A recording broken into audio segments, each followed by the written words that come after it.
Teror keranda belakang kosan dan kuntilanak di atas lemari. Ada sebuah kosan di pinggiran kota yang terkenal murah, tapi sedikit yang tahu kenapa jarang ada yang betah tinggal di sana. Budi, mahasiswa semester akhir, nggak punya banyak pilihan selain kos di situ. Tempatnya dekat dengan kampus, harganya pas di kantong, dan kelihatannya nyaman. Tapi ada satu hal yang bikin dia nggak tenang. Suara-suara aneh dari belakang kosan dan bayangan hitam yang sering muncul di sudut matanya. Di belakang kosan itu ada kebun kecil yang terabaikan.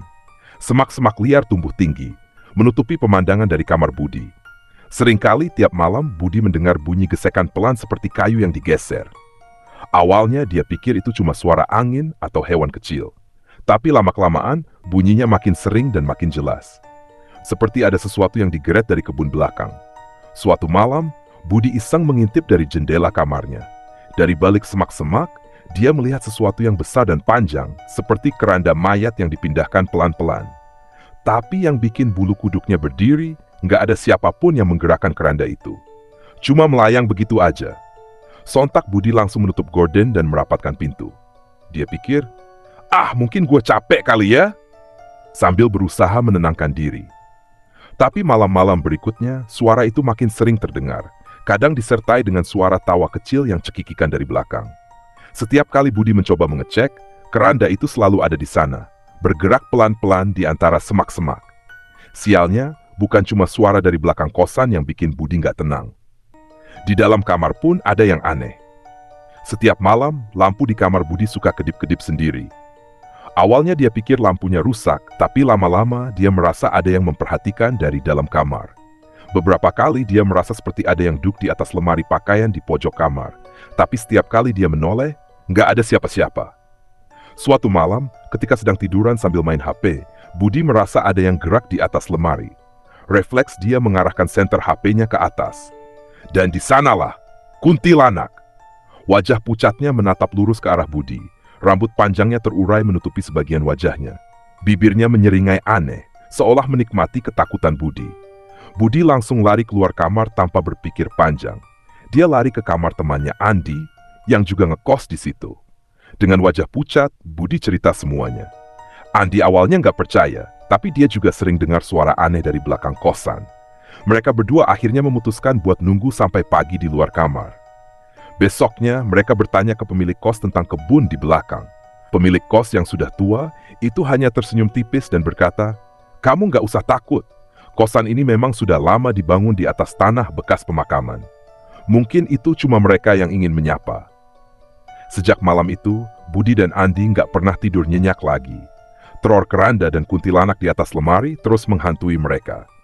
Tapi yang paling menyeramkan, setiap kali mereka ingin keluar dari kosan itu, selalu ada sesuatu yang menarik mereka untuk tetap tinggal.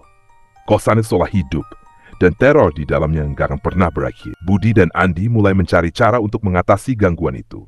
Mereka berpikir, mungkin dengan berdoa lebih sering atau menaruh barang-barang suci bisa membantu.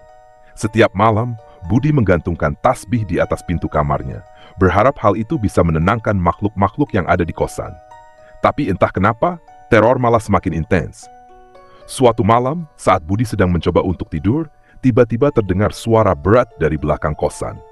Kali ini bukan suara gesekan kayu lagi, tapi seperti suara rintihan panjang, menakutkan dan jelas berasal dari keranda. Suara itu makin dekat, seolah-olah keranda itu bergerak ke arah jendela kamar Budi. Dengan hati berdebar-debar, Budi meraih senter dan pelan-pelan membuka sedikit gordennya.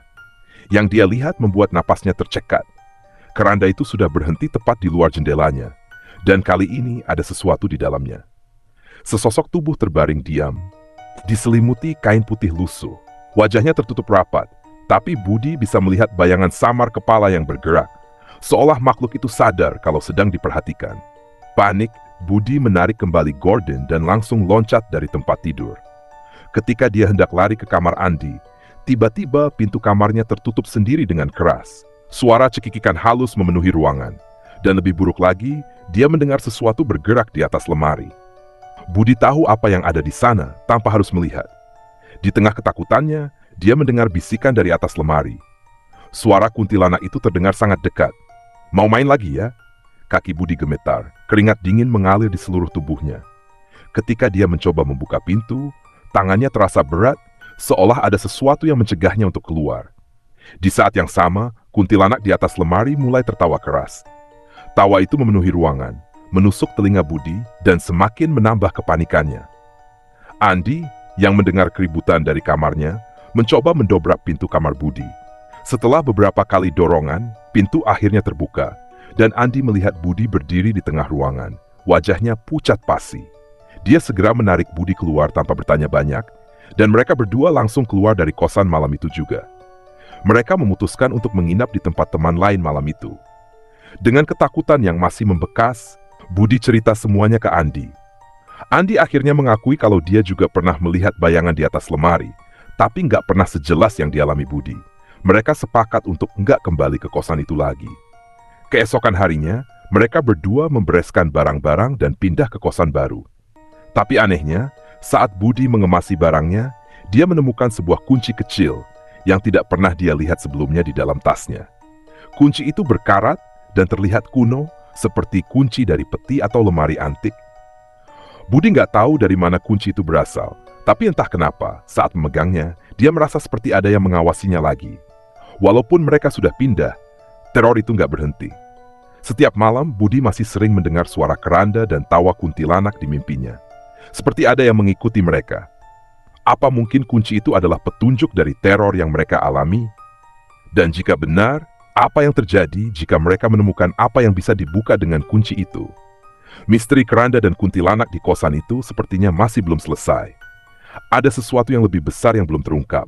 Dan Budi tahu, cepat atau lambat, dia harus menghadapi teror itu lagi.